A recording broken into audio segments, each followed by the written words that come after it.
As I mentioned in a recent parliamentary reply, MOH will also have to impose hospital charges for COVID-19 patients who are eligible but choose not to be vaccinated, and this will start on 8th December 2021.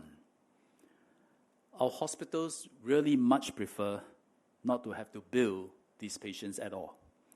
But we have to send this important signal to urge everyone to get vaccinated if you are eligible. Billing will still be based on our current subsidy framework, subject to Medisave use and Medishield life claims. So it will still be highly supported and highly subsidized. Finally, let me just say a few words on healthcare capacity, specifically on the home recovery program. Response time have improved greatly. Currently, over 90% of COVID-19 patients receive their follow-up call from MOH within 24 hours to onboard them. However, there's still the last 10% who are not onboarded on time. The key is for the individuals to fill up the form.sg quickly and properly once you receive the SMS notifying that you have a positive PCR results.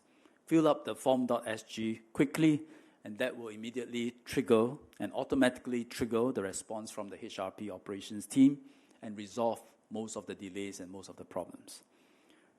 As for those who require telemedicine consultations, the average waiting time has been brought down to around 2 hours now. I want to specifically address the concerns of one group, which is our seniors, who prefer to recover at home because loved ones are around and they are familiar with the surroundings. I want to assure our seniors that although our healthcare protocol says that by default, we convey COVID-19 patients above 80 years old to hospitals, this is a guideline, a default guideline. Where such patients prefer to be cared for at home, we want to support you to do so, including through the home-based care programs of many of our hospitals. But if we do so, we must also be prepared for the possibility that some patients who are at the end of their lives and who requested to be cared for at home, they may pass away at home. And should this happen, we will also make the subsequent process smoother.